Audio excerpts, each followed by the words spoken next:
G'day fellas and welcome to a casted game, spawning in on the southeast edge of the map. In the colour green, playing as the Chinese, representing Izzy Esports, it's Marine Lord.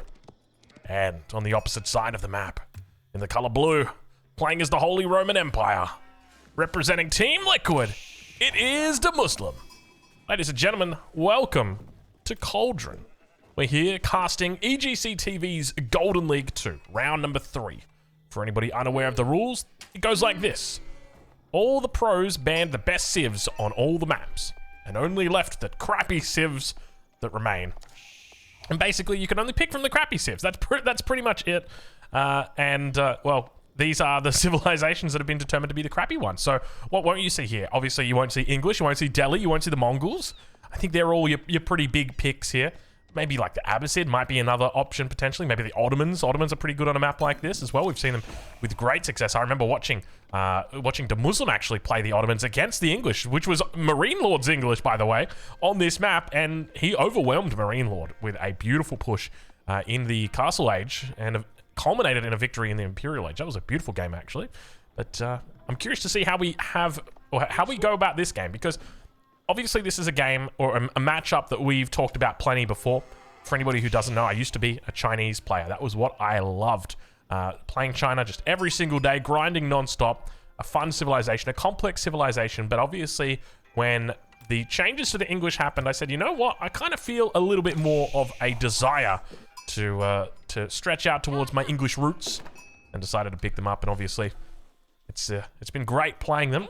But obviously, there's still a soft spot in my heart for the Chinese. This matchup, in particular, is a difficult matchup. One of the worst matchups that there are in the game. A very hard one for the Chinese. So I think the big question is going to be, what does Marine Lord do differently? And are there any mistakes that come out for the Muslim? Typically in this matchup, there's a couple things that you're going to expect to see. Holy Roman Empire player, probably going to start off with a second TC relatively early, especially to Muslim. Something he's been doing quite a bit, and we do see, of course, with the spawn that he's got, a justification for that. Stone adjacent to the Archon Chapel. We've got the woodline adjacent to the Archon Chapel, but if anything, this gives an advantage over to the Chinese player, because it gives the Chinese player more time. And that's exactly what they need in this matchup. They need time. Normally, if I was a Holy Roman Empire main, I tell you what, how I'd be playing it. 1 TC, maybe throw a stable in the feudal age. Look to get a couple horsemen out, just put some pressure on, whether it's on stone, whether it's on gold. You put your pressure on somewhere out there. Get up to that castle age. Look to snag away some of these relics. Maybe make a knight or two. Then get straight to Imperial, get that Palace of Swabia out there pumping. That's what you'd be looking for. But obviously, the Muslim going to be playing it a bit differently here. Just looking to focus on getting up this Archon as quickly as he can, and take a look at the time we've got. 3 minutes and 15 seconds into this game, and that Archon is almost finished. We didn't start with 12 villagers, I can assure you. This is a normal start. That is just a very fast landmark. That's the fastest landmark I've seen in a long time. 328 on that age up. Really, really quick. And now, take a look at how he's utilized this. Actually, incredible usage in the early game of what he's done. So, all of his villagers. So, he had 8 vills that were gathering up food. These villagers had gathered up enough food to create 3 vills here and also 150 food in the bank, which is going to give him enough resources now that he's able to move over every single villager to wood and to stone, and can utilize the prelate completely underneath this. Basically says, I'm not going to take advantage of these resources in the early game until I've got my prelate there ready to buff up everybody. Really, really well played here by the Muslim. I love this opening. This opening is just, that's beautiful. This is probably one of the most beautiful openings I've seen. You know what? It's going on the thumbnail. It's going on the thumbnail. This is by far the most crisp Holy Roman Empire opening there is. Full stop, no return. That's it. That's the title. That's the thumbnail. There you go.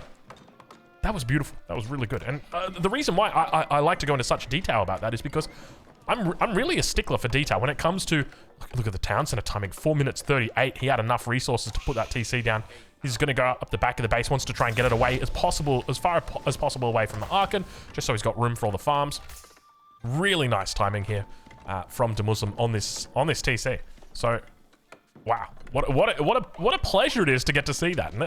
And honestly, you know, I'll admit I give Muslim flack when it comes to his Chinese, because I feel like he's played the same Chinese opening 6-3-3 for the better part of a year, and he hasn't really switched it up, even though there are newer openings, more optimal openings that we do see.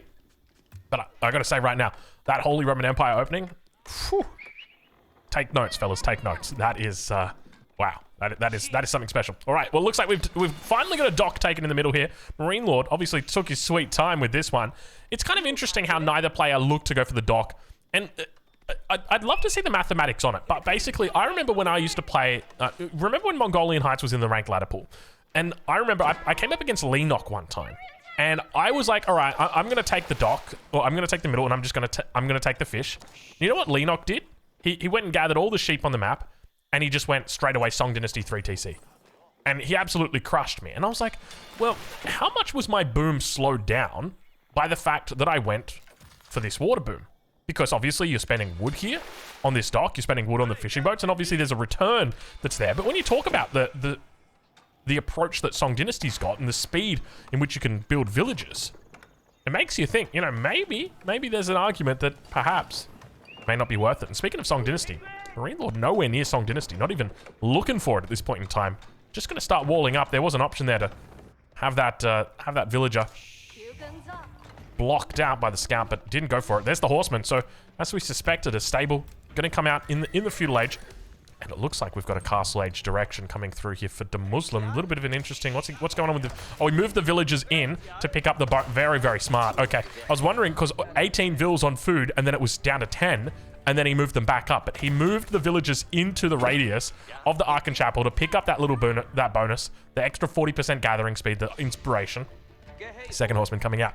This is definitely the right play. And we see Marine Lord actually dropping down the second TC next to the initial town center 7 minutes into this game. Really late town center. Honestly, like, for anybody familiar with the Anomi build, will know that this town center and Song Dynasty can be around at, you know, around like 5:50, 6 minutes is pretty standard for the Anomi build. I mean, that's a good time, but you can see just how much this is delaying him. Now, obviously, this is a bit more of a mid-game play. By doing this, it's going to really supplement his food income. It's going to mean that if in the event he gets raided, like in these circumstances right here, he's got that supplementary food income. It's going to mean that if he's got deer out over on this flank or berries up here that get isolated, he's not going to need to worry about it as much. So that's something to note, but obviously he's a little bit exposed in the center, so we'll have to wait and see how he goes about defending that position. And the horseman, so far, from the Muslim looking really solid. I'm loving the opening from the Muslim. This is really, really nice.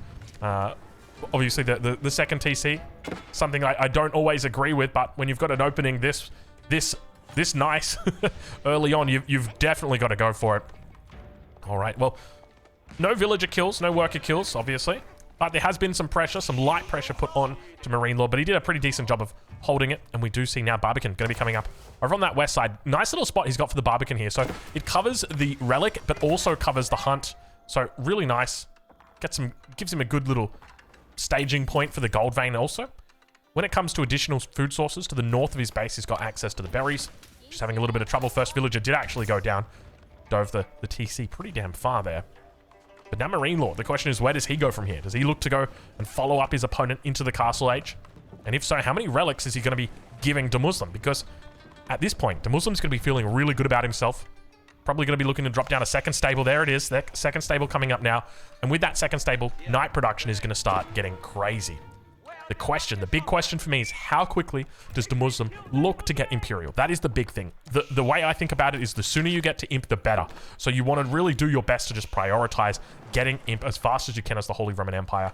Just because then you've got that tempo, that added tempo from getting Imp, getting that Palace of Swabia out. So let's look to see whether we get a fast Imp coming through from the Muslim, or whether he looks to delay it a little bit. Obviously, with the second town center, it's likely that he will delay it, but we'll have to see. We'll have to see. It could be different. Spearman going to be coming out. Marine Lord actually moving into double racks, indicating he's probably going to be aging up soon. 26 vills on food, in fact. Let's switch it over. We're at 9 minutes and 30. We'll switch it over so you can see the incomes from these guys. There's 2 relics on the way through at the moment for the Muslim. Beautiful base building as well. Can I just compliment the Muslim on his base building? His base building is really solid. he has not made a single mistake so far this game. Like, the house is on the opposite side of the TV, the TV on the opposite side of the TC. Sometimes you will see it placed down here, but he has just really thought well about this. And now we see those knights coming through. Third stable also in. Double broad axe, wheelbarrow. He's having a great time. What a great game for Demuslim. I tell you what, Marine Lord's going to need a miracle to win this one. That is for sure. You know, we talk about this matchup as the hardest matchup in Age of Empires 4 for a reason. You've got to pull some magic to make this one work for the Chinese. That is for sure. I'm sure you guys will remember the game that Casper recently played against GUA. It's an example of the kind of backflips you've got to pull as China if you want to get ahead. But Marine Lord definitely working towards that castle age now. Plenty of vills, 10 vills on gold, together with all of these vills that he's got on food. He'll be going up to the castle age quickly. Expect to see the astronomical clock tower drop down as well. I'm curious what composition he goes into. I would suspect it's going to be very heavily based on siege, which just further gives the advantage over to the Holy Roman Empire once they hit Imperial. Just simply, oh my god, beautiful skewer to the face, takes out the first of the horsemen. But yeah, the culverin is what's going to make it so hard to play against this late game Holy Roman Empire. Sacred site number 1 getting taken. 2 sacred sites on this map. And the clock tower does get dropped down on the top side of the TCs. We're right on board with Demuslim as he looks to try and take out a couple spears. He's done a decent job in getting out onto the map, but the spear numbers here are actually pretty decent for Marine Lord. He'll be happy taking these fights, even if he loses the spears out here. And Demuslim able to keep all of the knights alive. Well played. He doesn't mind losing those horsemen. And so this right here, this is where he needs to go imp. This is the perfect time for him to go imp. Oh my lord, that's a lot of spears. Marine Lord playing it a bit interestingly, but this is, in my opinion, this is 100% the right timing for his imp. He needs to get on the enemy side of the map though, try and draw those spears over towards the enemy side. You can see right here he's got an opening where he could be looking to put pressure, come through the back, look to hit these units, make his way out over here. He might take a couple losses as he exits, or maybe even a quick wall. Nah, there won't be a quick wall. He can always come back out the way he came through, but look at this, spear numbers. And this is where you've got to be so careful, Demuslim, because if these spears get over to your base and they start idling you out, you can't fight them head on. And now Demuslim, with a very proactive Springald, going to be looking to deny away that pond in the center with the Springald.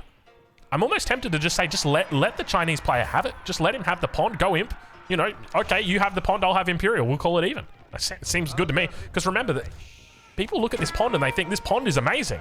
And yeah, it is for the early game. But there are limited dividends that are going to be coming back from this investment. This is not perpetual. There is no deep sea fish here. Once this fish is gone, it's gone. And now Demuslim going to be under pressure as spears look to begin pushing across the map. Knights making their way down towards his own base.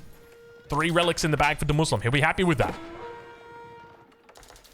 Springalds will definitely get caught out of position. He's moving into crossbows despite only facing unarmored units at this point. And now Knight's just going to be looking to siege down the monastery despite so many spears being on the field. Vils managed to get out. The repair comes through. It's not going to be enough though. Lenskanack going to be here. This guy should be able to save the day as the swings come through. Big swings from them, and the villagers obviously going to be able to pad that as well. Really nice defense here. Does unfortunately lose out that Springald. And we've got knights in the woodline. This is exactly what Demuslim needs right now. Crossbows, together with the spears though, should be able to provide a decent defense, but the villager count is going to get thrown down here. And Demuslim not looking at imp at all. What is going on right now for Demuslim? Not thinking about it. Boar gets pulled. Beautiful little pull by the boar. But unfortunately, it looks like he's going to get outrun here.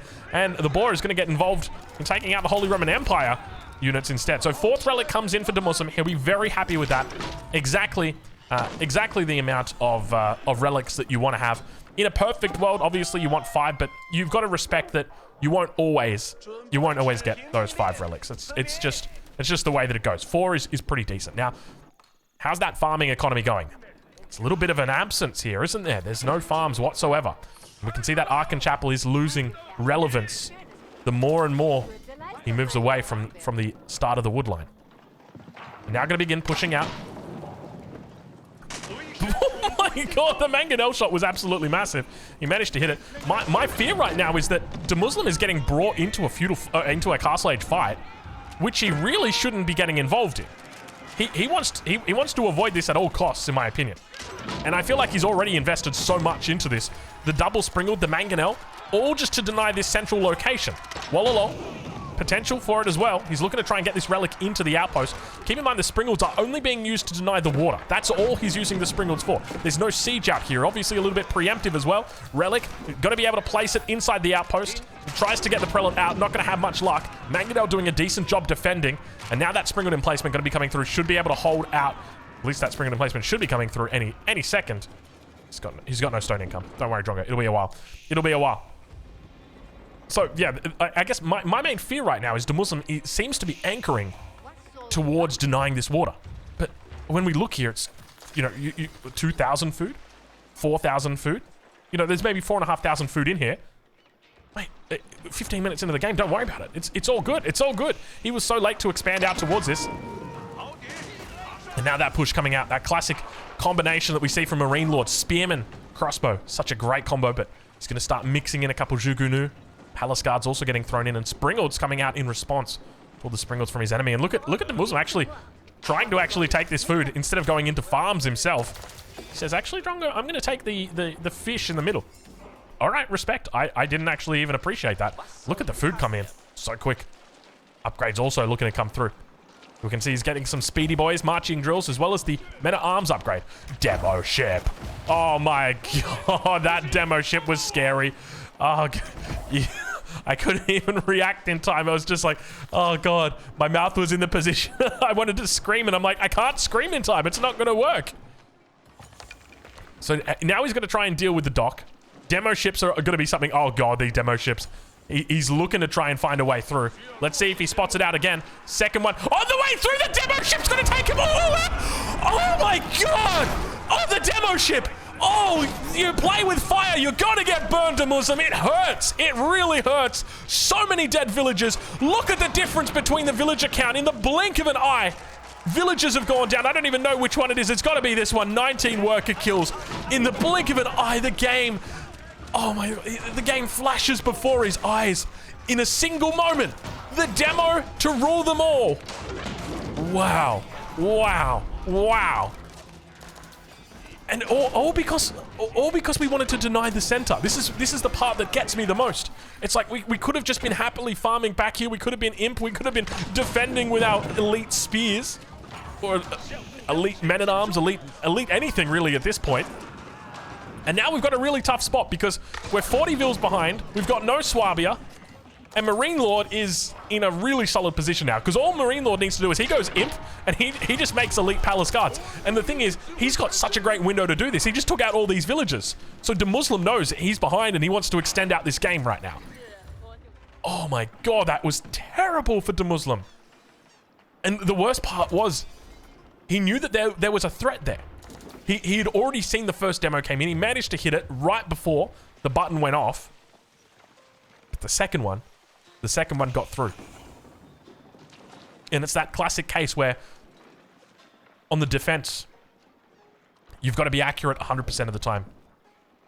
On the offense, you only have to hit once.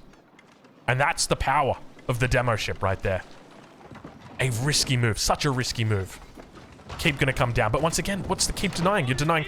Obviously, it's nice having this central water, but I feel like it's so irrelevant. We're right on board with Marine Lord as his score lead really starts to pick up. 1,200 score at this point. He's on the 2 TC. He's on the Song Dynasty. Beautiful granary positioning here at the front of the map. That's how confident he is. He's like, actually, I'm gonna put down triple granary, and we're just gonna defend it. It'll be fine. I'm not fussed. Stone wall's starting to come up over the top of the sacred site, just to guarantee that there's no threat towards that position. Palisade walls up in the north.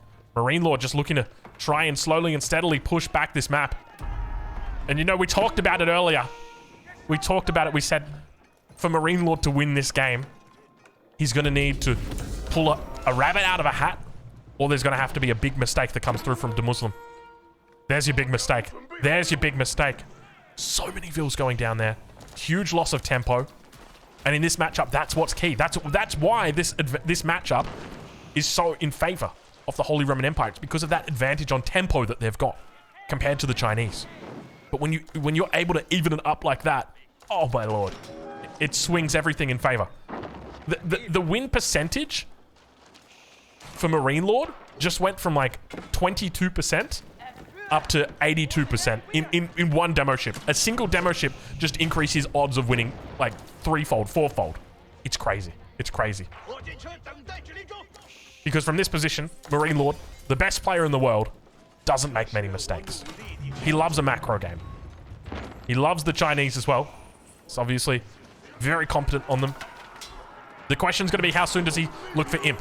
Imp is going to be the key decider here, because once he gets Imp, he's going to be able to flood those palace guards like no tomorrow. And I'm loving the way that he's playing this already. The stone walls coming up, just looking to secure everything. Keep on the sacred site. Beautifully played here. And the palisades towards the top side of the map.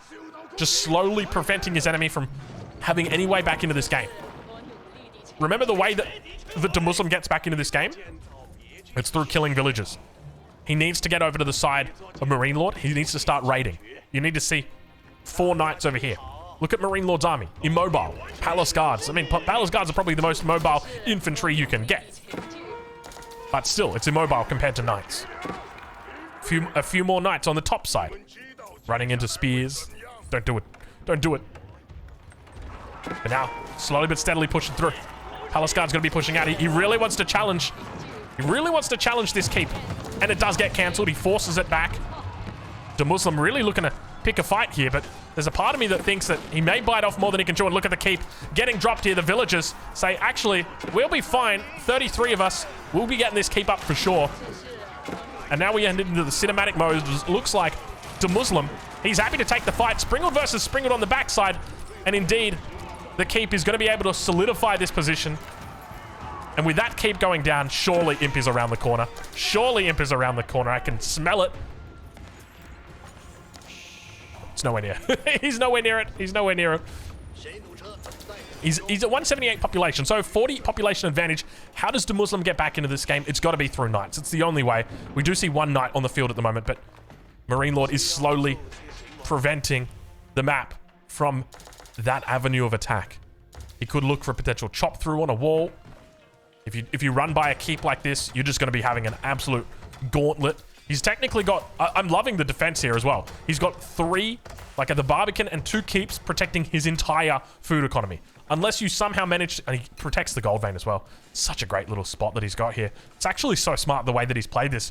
Just really thinking outside the box. You know, like for me, I'd be like, okay, I'm going to put all my farms here. And it's like, okay, but you do that, and now they're not protected by the keep, because you're going to put this keep on the front side anyway to defend the sacred site. So why not double it up and use it to defend your farms as well? Really smart move there by him. And now this is where it starts to get hard. The Palace Guard flood. This is what we're so used to seeing with the Chinese. Once they get a little bit of space, they can afford just to do exactly this. And we see those worker kills starting to really go up from 30 up to 32, 34. He's taken out plenty of villagers there. Now going to continue on his rampage towards the rest of the enemy base. We see plenty of villagers out on this wood line. They're going to be threatened here. This is the consequence of not building walls. This is why building walls is so important, because not only does it buy you time, it prevents those enemy units from coming through, or even deters them completely from coming through. But the big key is that it buys you that time. It allows you to get in position so that you can go and answer that threat and say, well, I need to get units out. I need to rally my production over there. If you don't have those walls up, you don't get that time. And the only notification you get are when those villagers are getting burnt down and Nest of Bees beginning to fire off towards the center of mass on all those melee infantry units. Palace Guards still running around the backside, avoiding fights. One of the key things to remember here is that production is going to be rallied towards this. So you try and take a fight with 3 or 4 units, and that's fine. But all of a sudden it becomes 10 units. It becomes 12 units. They don't stop coming. The units just keep respawning because you're fighting right next to their production. Marine Lord is going imp, as we suspected. 23 minutes into this game. It's pretty damn quick, and the Nest of Bees firing off, managing to take out the Mangonel, and it's all falling apart right now for the Muslim. The age up comes through. Marine Lord going to be looking for elite Palace Guards almost immediately. Let's take a look and see whether he goes for it. Roller shutter triggers instead. Definitely the right choice. We're right on board with the Muslim as he looks to defend here. Horseman coming through, looking to try and take out some of this siege before it can dish out any more damage. Springald's going to be the main focus here. He knows how important the Springalds are at allowing the siege control. And now we do see it is indeed going to be elite Palace Guards coming through from Marine Lord. Expect to see Battle Hardened, the upgrade that gives them a little bit more health. Expect to see elite Army Tactics, another great upgrade for them. And while the Muslim does hold on, the elite upgrades are coming through. And now it gets really hard. There's the university. He's got plenty of gold in the bank. Elite Army Tactics. Click it, baby. Click it. Doesn't have the gold for it just yet. Doesn't really have the... he's got plenty of population space as well. So probably just wants to focus on getting out units for the moment. The alternative that he could do is just look to spam out really high quality palace guards. Does have the option here. Wait, isn't that upgrade coming through? Yeah, it is. We're riding on board with Marine Lord. Why is... Okay, weird. All right, so gonna keep... There's the Elite Army Tactics, as we talked about. Battle Hardened has been clicked somewhere. I don't know where. Actually, has it already come in? I didn't see it coming through. No, it hasn't come through. He doesn't have the health upgrade yet. I don't know what's going on right now with Marine Lord's upgrades. Oh, no, there it is. That's it, right? Yeah, Battle Hardened. So an extra 30 health on the Palace Guards. Really nice little bonus there. Allows them to stay alive just a little bit longer. Stacks with the upgrade that gives the Elite Army Tactics. Gives them an extra 20% on top of that 30 health. So it goes to 36. And now this is the hard part, right? Like, this is where China is just feeling so good about itself. He's got an age lead. He's got an economic lead. So tech lead, economic lead rather. And now he's got a military lead. The upgrades are starting to kick through. The Palace Guards are just getting spammed to heaven and high. I think it's high hell. Is that the saying? I don't know the saying. It's a classic case of bone apple tea, all right? And now the flood comes in from the north side. We've gone from what was the most beautiful base building I've ever seen from a Holy Roman Empire player to what could have just been the greatest catastrophe a Holy Roman Empire player has ever had. So many villages went down there. Such a pivotal moment in this game. And I understood the thinking. The idea is that you're denying the food away from your enemy, and at the same time you're taking it for yourself. But with such risk. Such a density of villages, and the Swabia does finally go down at 26 minutes. And all I can hear right now is JoJo's hit single from 2002. It's too little too late, baby. It's too little too late. At this point in the game, I mean, you're going to be able to get back into it with the Swabia, but you've lost that tempo ability. And oh my god, so many Springles. Excuse me, that's a lot of Springles. What's going on here? Oh, there's 3 sacred sites. I apologize. I think I said earlier there were 2 sacred sites. There are 3. There are in fact 3 sacred sites. Not known for my counting abilities. I'll say that much. Oh no. Oh no. Oh no. He spots it. He can always just pull more vills, so it's not a big threat. And even if he tries to siege it down, it will not die. Swabia should be fine. Look at the Springles. Springle numbers are actually pretty decent here. This gives him good siege control, but you're up against Palace Guards. So what importance does siege control have here? Palace Guards are like knights, but skinnier. And less legs. Swabia comes up. Demo ship came through. Bit of a meme demo. And now the Swabia is finally here. The Muslim will surely look to click 1,000 villagers in a moment. Roller shutter triggers coming through. From the perspective of Marine Lord. He's got a number of options on as to how he looks to defend here. Bombard. Double trebuchet in queue. Nest of bees. Together with the Springles. And it definitely seems like the Muslim's decision to invest heavily into his Springled numbers will pay off here. There's a lot of siege coming out from his enemy. We enter into the Sematic mode as Marine Lord looks to dive underneath the Swabia. It's pumping out villages. It's definitely not what he needs right now. He needs a hero. He needs a demo in the dark of the night. That is for sure. But still pushing up. Springles looking to try and take out... I'm impressed that 3 Springles are able to push back the 7 Springles. I suspect the roller shutter triggers isn't through yet. Yeah, it's not through yet. You can see right there. Still got another 5 seconds to go. Once that roller shutter triggers upgrade comes through, then he's going to be able to threaten this. But until that moment, he's going to respect the roller shutter triggers on his enemy. 12 range versus 10. That's the difference. Now able to push out with all his melee units. Springles will be able to push it back. And I think Marine Lord even knows that the roller shutter triggers are coming through soon. Well, if he doesn't, he should know because he's starting to lose units. Have we got... We must have siege engines on these bad boys. They got that much health. Actually, no, you know what it is? It's probably the... it's probably the Nest of Bees. Or the Astronomical Clock Tower, right? That's got to be it. They got a lot of health on them, though. 228. It feels like it's a lot. It is a lot. 128. 125 for your standard Springle. 228 for these Chinese Springles. I tell you what, that is a lot of health. Bombard moving forward. We'll get sniped out. Oh, Manages to survive with just a little bit of health. Now DeMuslim on the defensive once again. Lance Connect. Yet to see that upgrade. Do we have any elite upgrades through yet? No elite upgrades just yet for DeMuslim. He is Imperial. He's got almost got the resources for it. Emergency repairs comes through on the Swabia. Definitely the right choice. Gold is getting mined out the wazoo, but he's lost access to a lot of it. DeMuslim just doing a great job. And look at this, a single Palace Guard in on these angles. Nest of Bees pushing up. Springalds. So many shots to take out these Nest of Bees. They've just got so much bloody health. Marine Lord just making non-stop units out of his astronomical clock tower. And good game gets called. DeMuslim tapping out, realizing that he is just getting split apart by Marine Lord. Fellas, if you've enjoyed this casted game, make sure you check out EGC TV. I'll leave a link in the description to where you can watch Golden League 2, 15 GMT Saturdays and Sundays, 10 a.m. Eastern. I'll catch you guys in the next one.